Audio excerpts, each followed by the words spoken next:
오늘 함께 하실 말씀은 요한복음 14장 22절에서 26절까지입니다. 교독하겠습니다. 가롯인 아닌 유다가 가로되 주여 어찌하여 자기를 우리에게는 나타내시고 세상에게는 아니하려 하시나이까.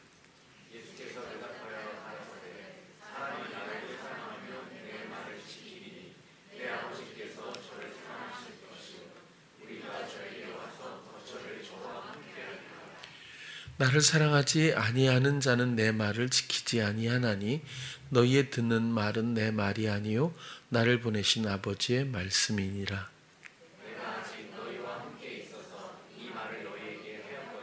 함께 보혜사 곧 아버지께서 내 이름으로 보내실 성령 그가 너희에게 모든 것을 가르치시고 내가 너희에게 말한 모든 것을 생각나게 하시리라. 아멘. 성경의 주제는 과연 무엇일까라는 생각을 가끔 하게 됩니다. 그럴 때마다 예수님으로도 또 혹은 사랑, 복음 이런 다양한 생각이 떠오르긴 하는데 어찌 보면 말씀이라고 정리하는 것이 가장 가까울 거라고 보여집니다. 성경의 주제는 말씀이라고 보여지는데 이 애굽에서부터 구약에 이르는 구약에 표현되어 있는 많은 기록들이 단순한 역사의 흐름 혹은 사건의 어떤 기록을 넘어서서 한 인생의 한 영혼의 과정과 그리고 하나님의 인도하심과 부르심과 그리고 하나님 나라에 안착되는 온전함을 입는 모든 과정들을 그대로 담고 있다고 생각을 합니다. 애굽을 허용하신 분도 하나님이신데 애굽에서 이스라엘 백성들이 당했던 모든 고통과 그 고난, 고초들은 우린 다 잘 알지 못합니다. 성경에도 충분히 표현되어 있지는 않죠. 중요한 것은 그 430년간 종노릇을 했다는 것이고 또 종노릇을 하는 동안에는 말씀에 하나님의 다스림이 전혀 없었다는 사실입니다. 그것은 그냥 잠깐 생각을 해봐도 한 영혼이 사단과 하나님이 동시에 공존하며 이끌 수는 없다, 다스릴 수는 없다는 뜻일 수도 있다고 보여집니다. 그 종노릇으로부터 시작되는 것이 결국 복음이 아닐까라는 생각인데 하나님의 말씀이 없었던 버려졌던 그 시기를 그 영역을 떠나서 드디어 하나님의 인도하심 따라 탈출을 하게 됩니다.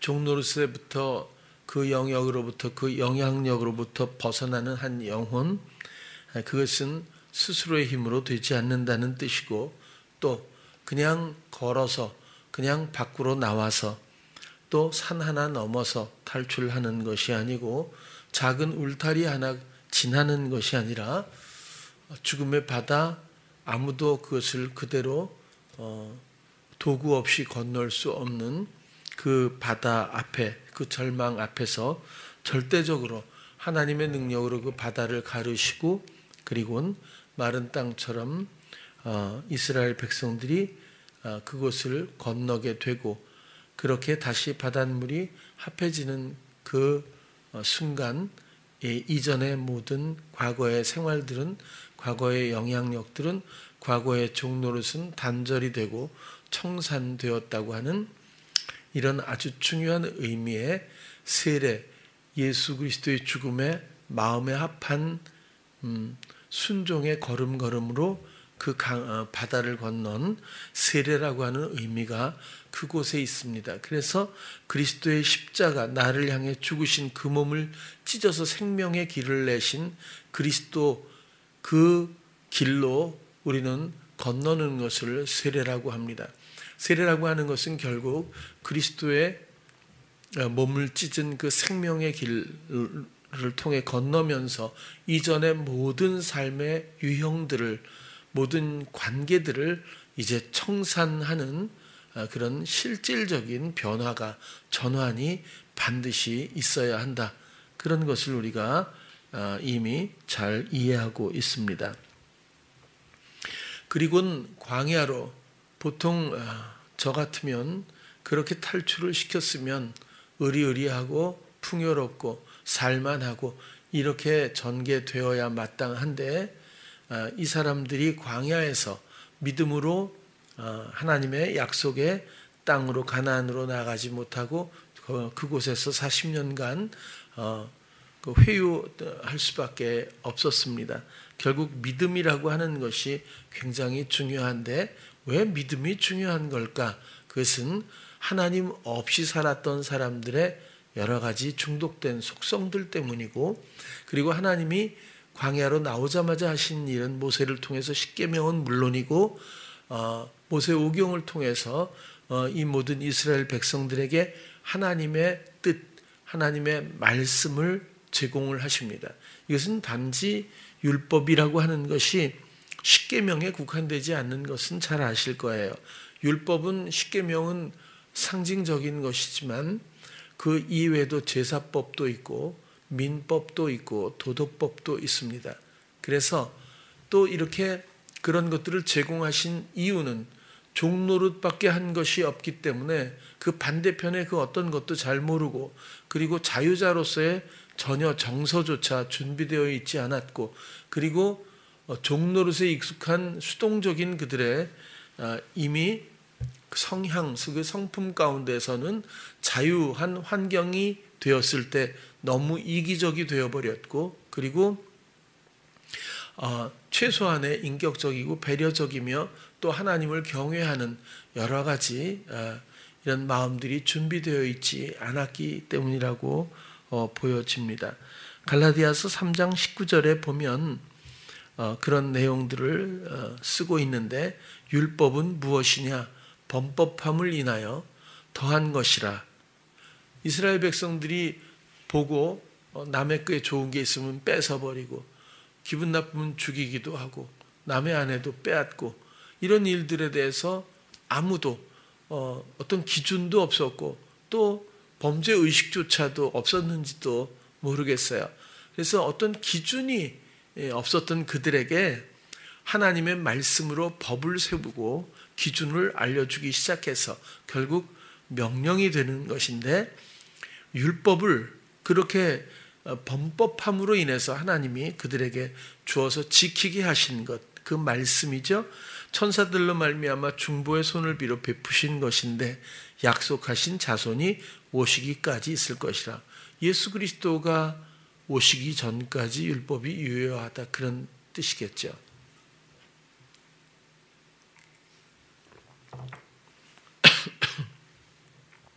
갈라디아서 3장 24절에서 27절을 이어서 봅니다. 이같이 율법이 우리를 그리스도에게로 인도하는 몽학 선생이 초등교사가 되어 우리로 하여금 믿음으로 말미암아 의롭다함을 얻게 하려 함이니라. 믿음이 온 후로는 우리가 몽학 선생 아래에 있지 아니하도다. 너희가 다 믿음으로 말미암아 그리스도 예수 안에서 하나님의 아들이 되었으니 누구든지 그리스도와 합하여 세례를 받은 자는 그리스도로 옷 입었느니라. 이것은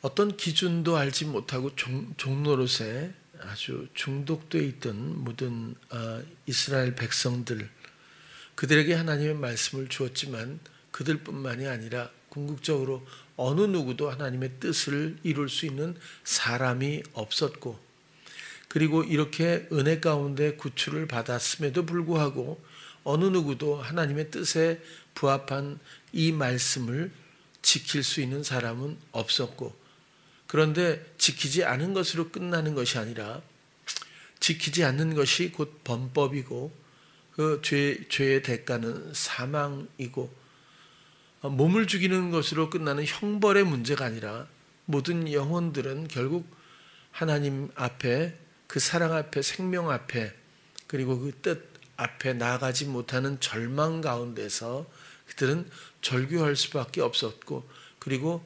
어떤 가능성이나 소망도 갖고 있지 못했습니다.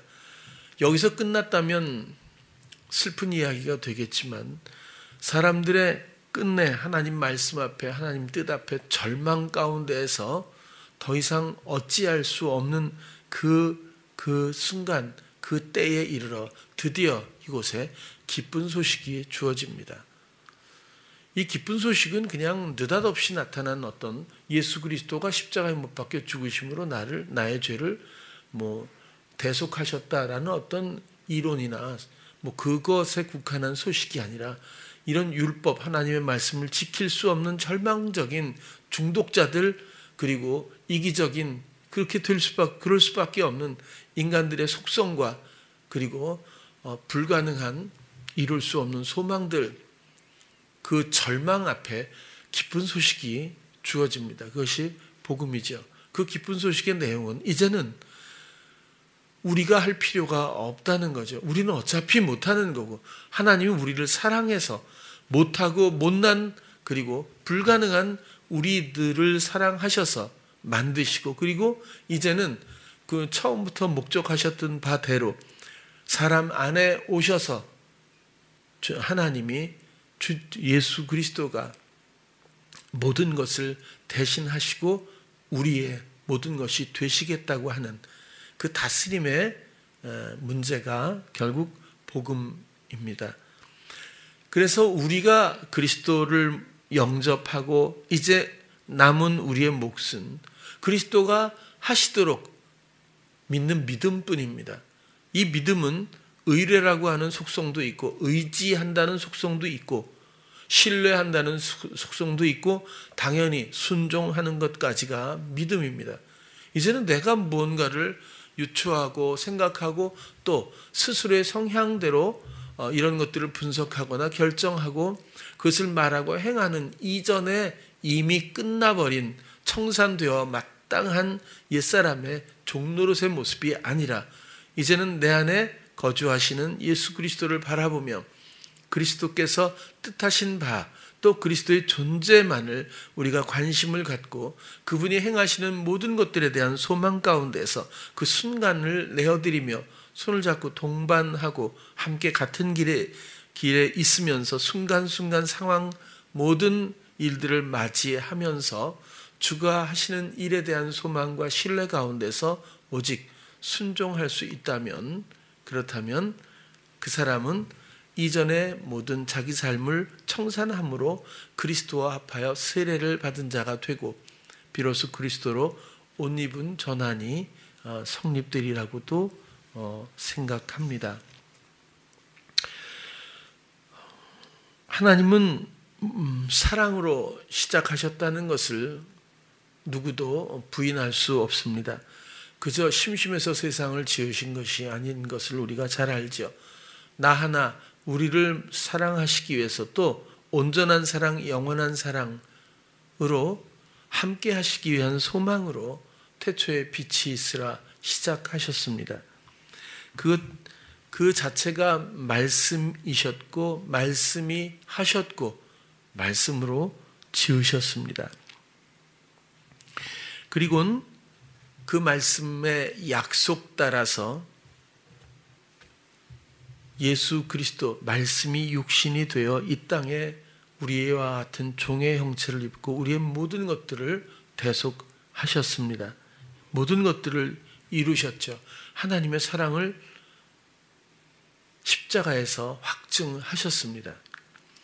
그리고는 이젠 우리 안에 오셔서 우리의 사랑이 되셨습니다.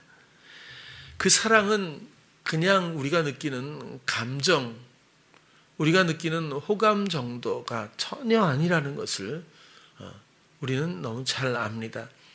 우리가 느끼는 감정이 사랑이 될 수 없고 오직 하나님의 실행하신 오래된 처음부터 있었던 그 소망과 약속과 온전히 이루신 모든 헌신들이 곧 사랑일 텐데 로마서를 한번 보도록 하겠습니다.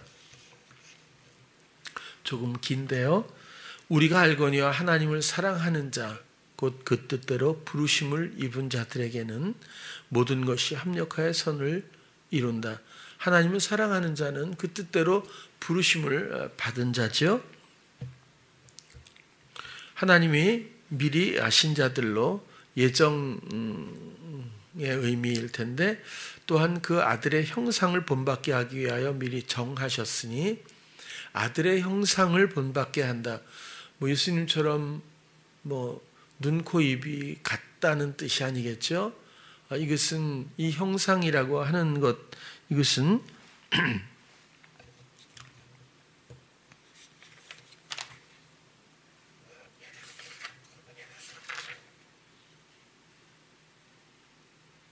잠깐만요. 28절부터 한번 다시 볼게요. 뭘 제가 그냥 지나갔어요.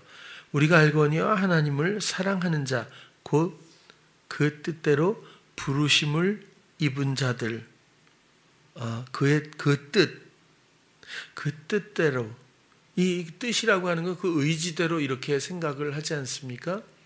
그런데 중요한 의미가 있더라고요.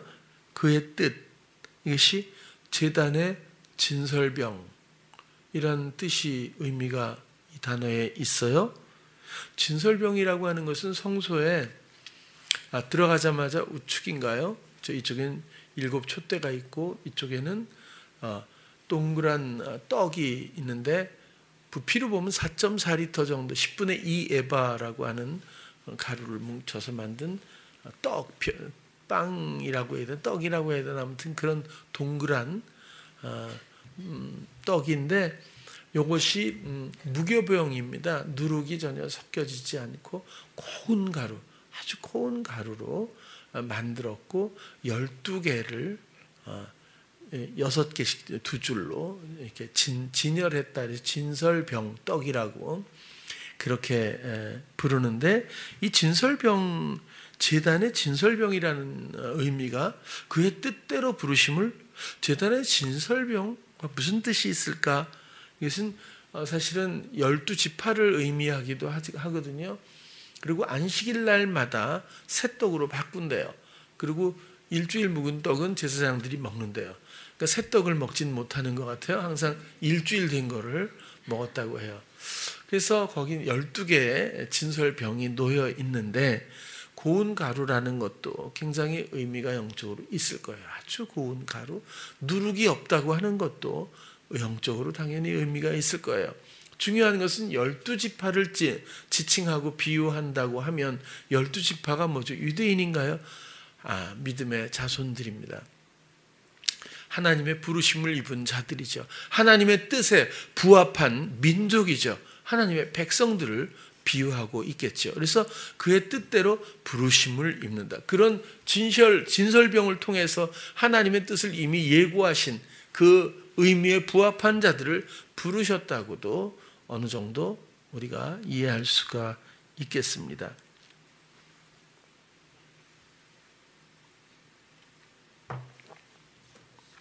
(29절로) 가서 형상을 말씀을 드렸고, 그 아들의 형상을 본받게, 이 말도 보면 본성, 이런 의미입니다. 본성, 그러니까 그리스도의 본성, 그렇죠?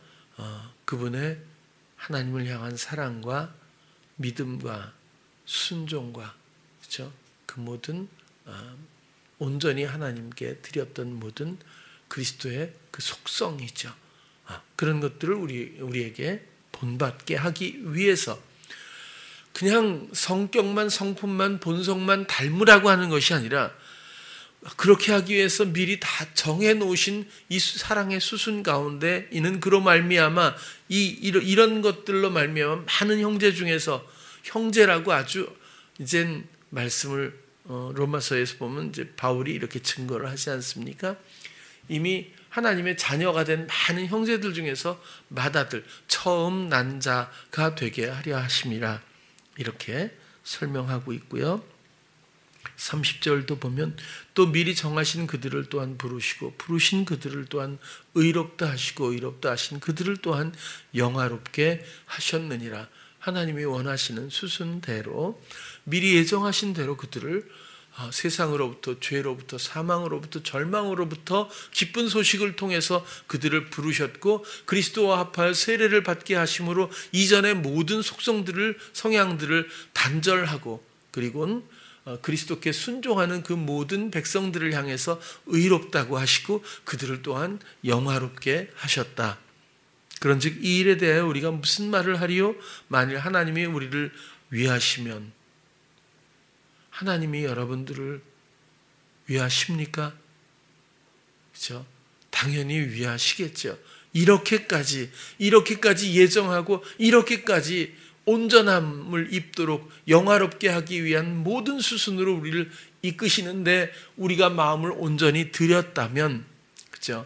하나님과 이런 관계를 우리가 이해하고 우리가 하나님 앞에 온전히 마음을 드렸다면 이 사랑하는 하나님 앞에, 사랑이신 하나님 앞에 그 하나님이 이렇게까지 우리를 위하시는데 누가 우리를 어떻게 대적하고 우리를 망하게 할 수 있겠느냐, 손상하게 할 수 있겠느냐, 그런 이야기 아닐까 봅니다.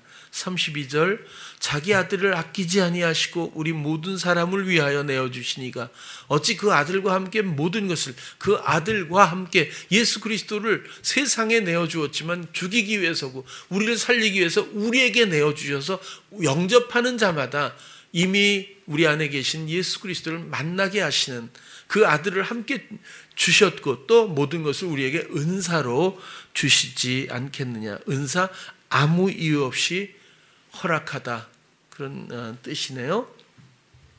은사로 주지 아니하시겠느냐. 누가 능히 하나님의 택하신 자들을 송사, 고소, 그러니까 고소가 어찌 보면 사단이 하는 짓이지만 스스로 그런 사단이 하는 모든 연출의 장면들을 인정하고 우리가 그런 장면들을 수용하고 있는지도 모르겠어요. 자책도 그렇죠. 우울도 그렇죠. 죄책감도 그렇죠. 이 모든 것들이 고소에 의해서 그 고소를 실제로 우리가 인정하는 마음으로 받아들이고 나니까 남는 어떤 부산물 같은 게 아닌가 싶은 거죠. 누가 하나님의 이렇게 택하신 자들을 송사 고소하리요. 이젠 의롭다 하시는 이는 하나님이시니 누가 정죄하리요. 죽으실 뿐 아니라 다시 살아나신 이는 그리스도 예수시니 그는 하나님 우편에 계신 자의 우리를 위하여 간구하시는 자신이라. 계속 볼게요. 누가 우리를 그리스도의 사랑에서 끊으리요. 환난이나 곤고 핍박 기근 적신 위험 칼이랴. 기록된 바 우리가 종일 주를 위하여 죽임을 당케 되면 도살할 양같이 여김을 받았나이다. 함과 같으니라.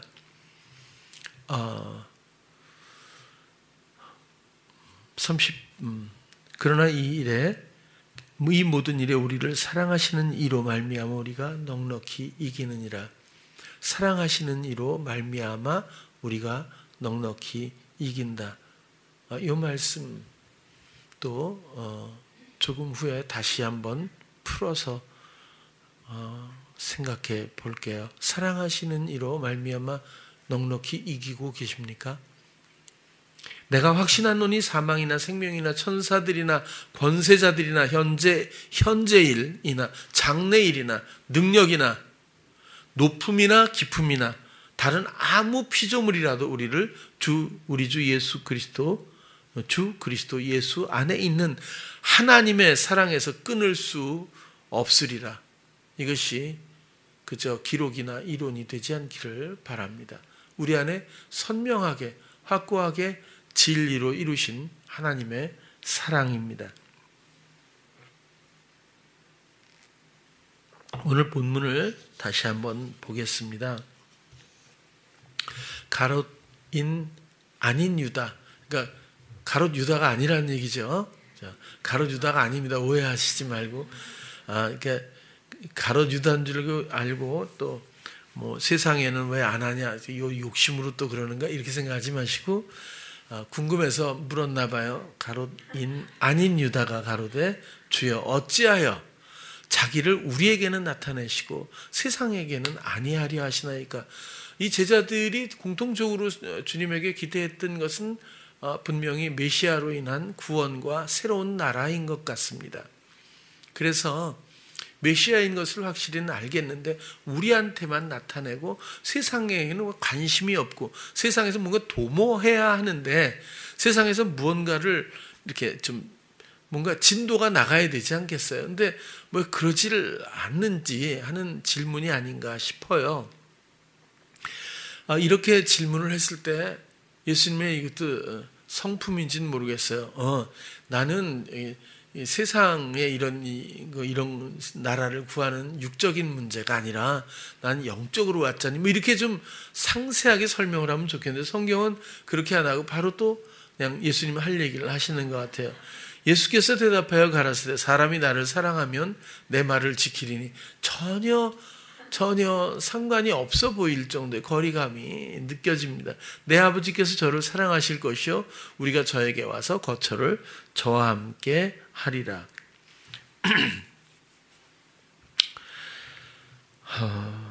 거처를 함께 한다.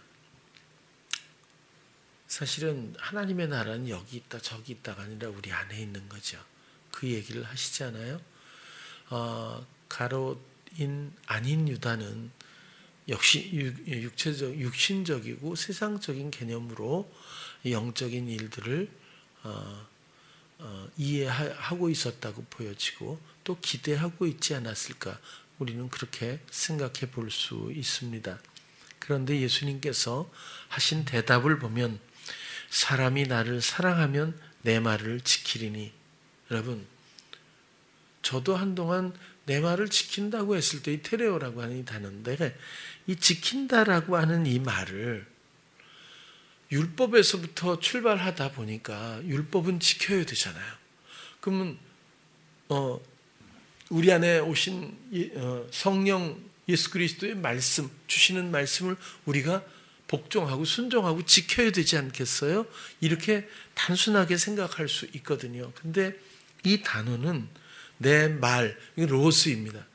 예수님이 하신 어떤 이런 소리, 음성의 어떤 함축된 내용을 지키라는 것이 아니라 로고스, 듣는 대로 말하시는 하나님이신 말씀, 로고스를 나를 예수님을 사랑한다 하면 그리스도를 통해 주시는 이 로고스를 지켜야 한다. 그런 건데 이 지킨다는 말을 찾아보면 테레오라고 하는 단어가 시선을 계속 둠으로써 지키는 것. 그러니까 수행한다라는 개념보다는 붙들고 관심을 갖고 그리고 마음에 꼭 두고 소유하고 그렇죠? 간직하고 그런 의미가 강하다는 거예요. 그래서 로고스를 어떻게 해요? 실행하고 순종하고 보통 이렇게 생각할 수도 있지만 그것보다 이 지킨다는 말은 소유하고 관심을 갖고 어떻게 해서든지 시선을 계속 둠으로써 지키는 것. 이것이 굉장히 중요한 원리라고 생각을 해봅니다. 그렇게 로고스를 유추하는 어떤 예수 그리스도 이런 게 아니라 내 안에 살아계신 하나님, 말씀이신 그분, 또 나에게 말씀하시는 그 모든 하나님의 말씀, 또 그 존재를 내가 정말 언제나 관심을 갖고 모든 나의 감각을 그분께 드려서 그분을 내 마음에 지킬 수 있다면 그런 이야기고 이것은 나를 사랑하면 이라는 전제가 있습니다. 그것이 사랑한다는 증거일 수 있다는 뜻일 겁니다. 거처를 함께 하리라. 포이에 소매다라는 이 단어는요, 포이에 에오라는 창조하다라는 뜻이라고 이제 잘 아시잖아요. 근데 이것은 거처를 함께 하리라. 1인칭 복수라고 이제 그러죠. 이게 우리가 잖아요. 근데 1인칭 복수로. 그런데 함께 하리라 이면 우리가 만들 것이다. 그런 뜻이에요. 그러니까 우리가 만들 것이다. 우리 안에서 영원한 거처를 만들 것이다. 그런 거거든요. 24절도 볼게요. 나를 사랑하지 아니하는 자는 내 말을 지키지 아니하나니. 로고스가 이미 사람의 마음을 집으로 삼았습니다. 하나님의 집을 삼으셨는데 아무도 관심을 갖고 그것을 소유한지도 모른 채 지나치기 일수 있어요. 너희의 듣는 말은 내 말이 아니요 너희의 듣는 로고스는 그런 거죠. 나를 보내신 아버지의 말씀이니라. 내가 아직 너희와 함께 있어서 이 말을 너희에게 하였거니와. 26절 보혜사 곧 아버지께서 내 이름으로 보내실 성령 그가 너희에게 모든 것을 가르치시고 내가 너희에게 말한 모든 것을 생각나게 하시리라. 성령께서 오셔서 결국 우리가 뭔가 공부하고 우리가 축적된 지식을 통해서 알아가고 하는 것이 아니라 그 모든 여행과 같은 시간을 지나며 그 순간마다 상황마다 모든 것들을 알게 하시고 또 말씀을 통해서 우리를 생각을 또 이끌어 주셔서 온전히 말씀을 지킨 자답게 의의 길로 또 의의 길에서 이탈하지 않고 오직 영화로움을 누리며 그 길을 함께 걸을 수 있도록 그렇게 하시리라 하시는 약속을 지금 말해주고 있습니다. 이 사랑에 대한 우리의 몫은 말씀을 지키리니인 것 같아요. 성경의 모든 주제, 가장 중요한 주제는 말씀이라고 보고요. 그리고 우리의 사랑에 대한 우리의 몫은 이 하나님의 사랑에 대한 이루신 사랑에 대한 우리의 몫은 이 말씀을 우리가 지키는 것, 순종한다라는 의미보다는 정말 시선을 고정하고 모든 마음을 말씀에 두고 관심, 모든 지각, 감각을 모든 의식과 자각을 오직 말씀을 향해서 그것을 우리가 소유하고 지켜가는 것, 그런 것이 곧 사랑하는 거라고 말합니다.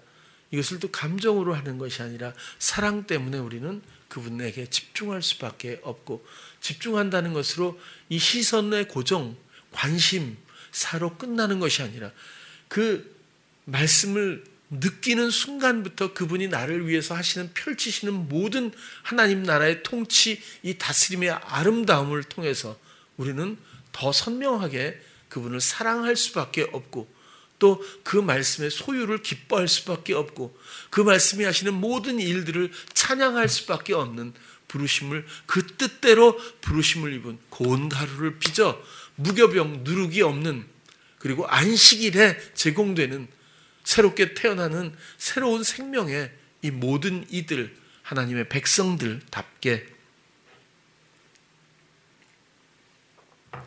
이제 이 말씀을 지키는 우리가 되어야 한다고 생각을 합니다. 이 말씀은 우리의 선함의 전부이고 우리 의로움의 근본이고 또 사랑의 전부일 뿐입니다. 제가 예를 아까 이제 조금 아까도 살펴보자고 이 말씀을 드렸지만 예를 한번 참 어려운데 무슨 예를 들 게 요즘에 없어서요. 그래서 무슨 예를 좀 들어야 이해가 좀 잘 될까 이런 생각을 좀 해보면서 어저께는 우리 청년부가 또 수련회를 다녀왔습니다. 짧은 시간 같이 있었지만 굉장히 행복했던 또 시간이고 여전히 주님을 생각하고 말씀에 시선을 고정하고 서로 걷고 먹고 이야기하고 나누고 하는 동안에도 여전히 보이지 않지만 충만하신 주님의 인도하심과 또 마음을 만지셔서 또 영적인 유익으로 그렇게 이끄신 모든 것들을 경험하게 됩니다. 사실은 그 전날은 제가 노회장이 또 돼버렸잖아요. 그래서 1년을 더 하게 됐는데 더 목사님들과의 어떤 MT를 생각을 해서 속초로 또 갔어요. 그 전날 갔습니다. 저는 전날 가서 목사님들 막 진짜 쉴 틈도 없고 그리고 뭐 이렇게 시간을 낼 그런 겨를도 없고 또 굉장히 좀 경제적으로 어려운 분들도 계시고 그래서 속초에 가서 이제 많은 이야기도 나누고 그리고 또 뭐 먹는 것도 당연한 아무튼 이렇게 좀 시간을 좋게 가졌어요. 얼마나 행복해하는지 몰라요. 목사님들도 너무너무 행복해요. 그래서 우리가 더 섬기고 더 주님으로 하나 되고 더 행복해지고 뭐 이렇게 해서 이제 뭐 특별한 주제가 아니더라도 그런 쪽으로 소망을 갖고 이야기하고 너무너무 갔다 오고 나서 뭐 카톡이 막 정말 정신없이 왔어요. 너무 좋다고. 그런데 조금 불행인가 모르겠어요. 일단 저는 거기서 1박을 하고 다른 분들을 체크아웃을 하고 쫙 보내드린 후에 잠시 쉬며 3시까지 저기 이제 청년들을 기다리면 되는데 아니 그 전날 밤에 늦게 딱 전화가 왔는데 우리 교회 노예 목사님 사모님 한 분이 결국 돌아가셨다는 거예요. 소천하셔서 장례가 나버린 거예요. 그러니까 노회장으로 해달라고 그래서 이 임원들이 그대로 또 가야 되는 거죠. 그래서 그 다음날 가서 또 출발을 해가지고 여기 한양대 병원의 장례식장에서 예배 드리고 절차를 마친 후에 다시 또 속초에 가서 그래서 늦게 도착을 했어요. 그래가지고 청년들하고 또 만나가지고 또 그 다음날 토요일이라서 너무 막 사람들이 얼마나 많은지 올 때도 막히고 막 그랬어요. 그래서 청년들과 함께 이제 진행을 하고 있는데 이 목사님들이 이제 이렇게 노예가 한 회기가 끝나면 그 다음에 정치 교육이라는 게 있어요. 그러니까 굉장히 복잡하거든요. 이게 규칙이 너무너무 복잡해서 사실 잘 아는 사람이 없을 정도로 왜 이렇게 규칙을 만들었는지 모르겠어요. 그런 게 있는데 요번에는 항상 보면 교육을 아주 선배 목사님이 탁 이제 와서 정치에 대해서 이렇게 교육을 해요. 근데 그러지 말고, 그러니까 의욕이 막 앞섰잖아요. 그래서 사람들이 그러지 말고 우리 이 규칙집을 서로 낭독하면서 이것을 숙지하자. 그래갖고 우리가 먼저 알고 이제 버벅대지 말자. 그래야 좀 발전하지 않겠냐. 이런 의견이 나와서 서로 좋다 그랬어요. 좋다고 뭐 이렇게 막 했는데 여태까지 하던 방식하고 너무 다르잖아요. 그래서 그러면 또 선배 목사님들은 어떻게 생각할지 이런 것들을 좀 고려를 하면서 뭐 이렇게 해서 좀 얘기를 좀 이렇게 좀 뭐랄까 좀 약간 폭을 넓혀서 생각을 한번 더 해보자는 식으로 해서 카톡이 정말 어마어마하게 그러니까 너무 이제 업된 거예요. 열심히 잘해보고 너무 행복한 마음으로 해보자는 게 막 이렇게 된 거잖아요. 그래서 근데 어떤 목사님이 장군 같은 사람이에요. 그러니까 문신이 아니라 무신 쪽이죠. 그래서 이분이 카톡을 딱 불현듯 팍 올렸는데 제가 이제 여러 사람들을 고려해서 이렇게 이제 그런 뜻으로 이야기를 했거든요. 그랬더니 탁 올렸는데 다른 나이 든 선배 목사님들의 눈치를 보면서까지 이런 일을 할 필요가 있겠느냐 그러면서 만약에 그렇다면 앞으로는 변화라는 말을 아예 하지 말아야 한다 뭐 이렇게 올린 거예요. 그래서 제가 눈치 본 건 아닌데 눈치 보는 사람처럼 돼버린 거잖아요. 근데 그때 주의해야 돼요. 뭐냐면 저는 제 성향상 굉장히 좀 진지한 편이라서 또 굉장히 배려하는 많이 하잖아요. 이렇게 해서 모두가 가능하면 행복하도록 이렇게 하려고 하는데 이런 말을 딱 들으면 제가 눈치 보는 사람이 돼버린 거예요. 난 그렇게 느껴지는 거죠. 그래서 이게 속임이잖아요. 그죠? 사단이 나한테 뭐라 그래요? 넌 소극적으로 하는 바람에 네가 눈치 보는 사람이 돼버렸잖니? 이렇게 하는. 이럴 때 요런 데 제가 가끔 넘어갈 때가 있어요. 그래서 일시정지하고 성진이한테 물어봤어요. 야 이런 카톡인데 나한테 하는 소리 같으냐? 아니라는 거지. 그래서 좀 안심을 하고 그 다음엔 이제 분별을 한 다음에 그때 제가 전화를 했어요. 이건 말이 좀 지나친 것 같다. 그랬더니 막 약간 좀 이렇게 이제 감정이 이렇게 된 거죠. 자기는 그런 게 아니라고 막 이러면서 막 아무튼 이야기가 딴 데로 막 흘러간 거예요. 근데 난 진짜 열심히 진짜 섬기고 그리고 정말 시간도 그렇고 모든 걸 해서 마음이 하나 되고 또 다른 사람을 좀 더 낮게 여기고 이랬으면 좋겠는데 뭐 용기를 내야 된다고 하는 사람 이렇게 너무 어떻게 잘못될까봐 이렇게 망설이지 말라 뭐 이런 내용도 있고 제가 그렇게 몰리는 느낌이 드는 거예요. 근데 사실 제가 청년들한테도 그랬지만 제가 험악한 세월을 살았던 모든 이야기들을 재밌게 엮어서 하면 정말 맨날 며칠을 해야 될 정도로 저도 험악하게 사는 사람인데 뭐 눈치 볼 게 뭐가 있고 제가 그죠? 또 나이가 있잖아요. 그리고 이게 무슨 그런 게 용기 문제도 아니잖아요. 그러니까 물론 성향대로 말을 한 거죠. 근데 이것이 나에게 피해의식으로 올 수도 있다는 거잖아요. 그렇죠? 나는 정말 행복하게 최선을 다하려고 하는데 오히려 이 화살이 나한테로 오는 느낌이 들잖아요. 그럼 내가 과연 하는 일이 무색해져 버리고 이게 무슨 의미가 있나? 이런 게 누가 주는 거예요? 그렇죠? 나의 파고들 만한 연약한 부분을 노리면서 사단이 주잖아요. 말씀의 반대편이라는 뜻을 말씀드리는 거예요. 이것은 누구에게나 있다는 뜻을 말씀드리는 거예요. 이것을 얼마나 받아들이냐에 따라서 조금 달라집니다. 전격적으로 받아들이면 나 안 해 이럴 수도 있는 거고 조금 받아들이면 괜찮은 척하고 만나서 안녕하셨어요 이럴 수도 있는 거잖아요. 중간쯤 받아들이면 그렇게는 해도 마음으로는 너 그랬지 이렇게 할 수도 있겠죠. 사람이 사는 거 보면 보통 그런 것 같아요. 근데 보통 보면 조금 겉다르고 속다른 게 좀 인간관계에서 좀 많이 보이는 모습인 것 같기도 해요. 근데 제가 드리고 싶은 말씀은 저도 제 마음을 빼앗길 수 있다는 거예요. 그런데 주님 하고 주님을 생각해요. 성진이에게 물었던 것보다 훨씬 더 진지하게 묻겠지요. 당연히 주님 이게 어디서부터 왜 이런 시험이 또 파고들고 어떻게 그러니까 옛사람을 통해서 더 활동하니까요. 하면 주님을 저는 뭔가 해법도 물을 겸 궁금하고 그러니까 주님을 묻잖아요. 나의 모든 시선을 말씀에 두려고 하는 거죠. 부르는 순간 순식간에 알게 되는 게 뭐죠?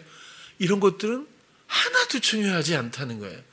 누가 장군처럼 막 용감하게 얘기를 하든 누가 용기를 불러일으켜 주듯 이렇게 권면을 하든 이런 내용이나 이런 말들은 내가 주님을 사랑하는 데 있어서 주님과 나와의 관계에서 하나도 중요하지 않았어요.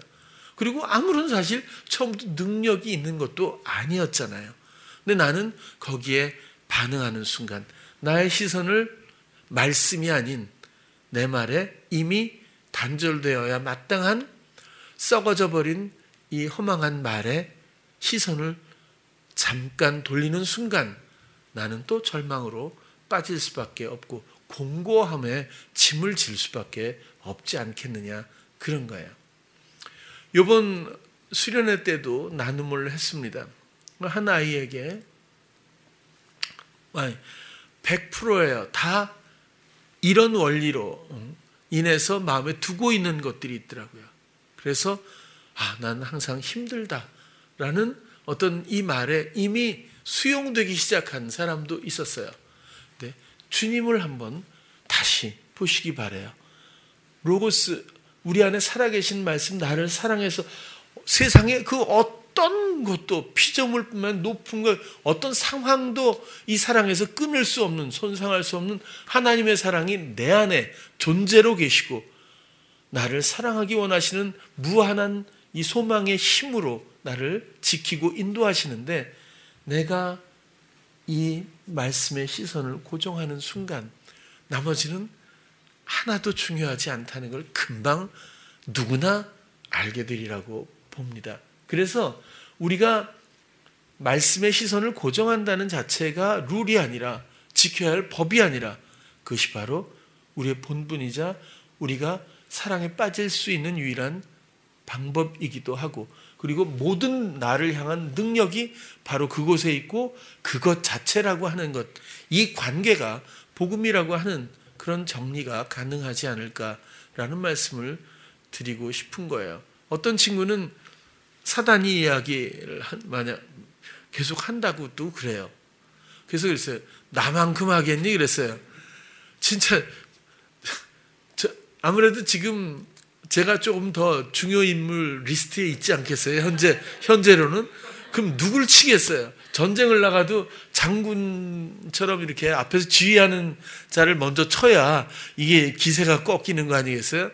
그러면 사단이 저를 가만 놔두겠어요? 그죠? 제가 오버하는지 몰라도 제가 크림 하나 잘못 발랐다가 얼굴도 막 이렇게 막 울퉁불퉁해지고 이러잖아요. 저는 모든 걸 사단의 회방으로 생각합니다. 솔직히 이제 그렇게 던져주기로 했어요. 뭐든지 좀 불편하면 그래 네가 또 해봐. 그리고 그 다음엔 주님께 또 고정을 해요. 그러면 이제는 또 지금 좀 뭐랄까 제가 조금 고민이었던 게 나이에 비해서 제가 검버섯이 좀 일찍 피었다는 겁니다. 그래서 이걸 어떻게 없애보려고 많이 애를 썼는데 이렇게 레이저가 있잖아요. 그래서 그 전에 전혜영 권사님이 피부과 있잖아요. 그래서 거기 가서 제가 이렇게 받은 적이 있었는데 그 다음에 더 이제 많이 생겼어요. 이제 대원 피부과에 갔어요. 대원 외국 근처 대원 피부과 그 사거리에 국민은행 갔더니 나이 드신 남자분이 의사 선생님인데 저를 딱 보더니 그냥 가세요.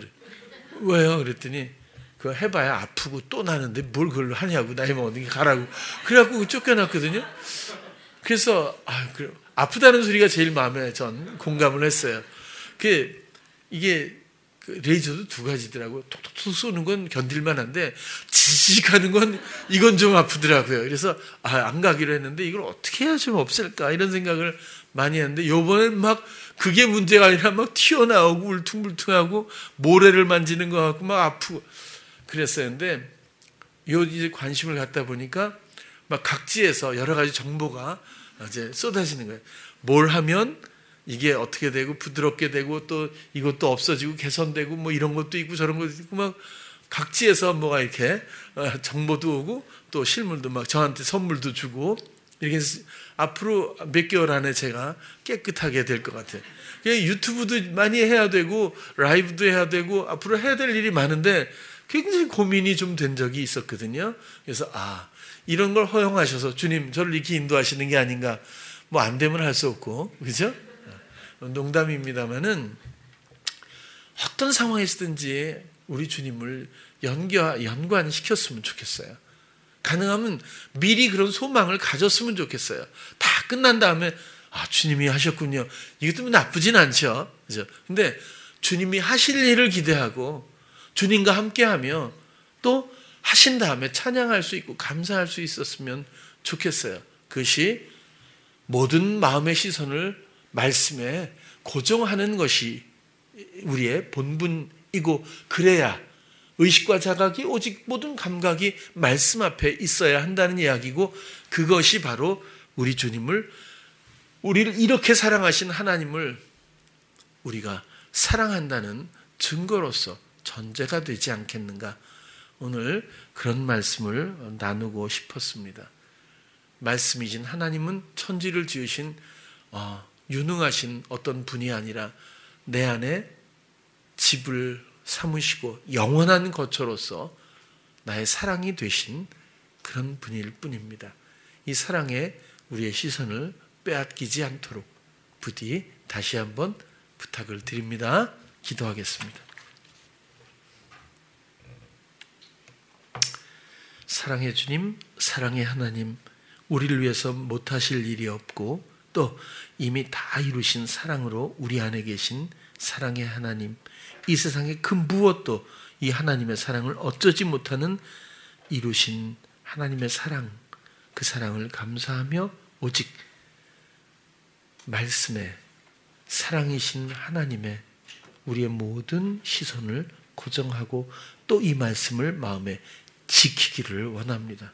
하나님, 여기서 시선을 돌리지 않게 하시고 마음을 또 빼앗기지 않게 하시고 또 사단의 익숙했던 유혹에 내어주지 않게 도와주셔서 정한 사랑이, 영원한 사랑이 우리 안에 거할 수 있도록 우리를 지키시고 인도해 주시옵소서.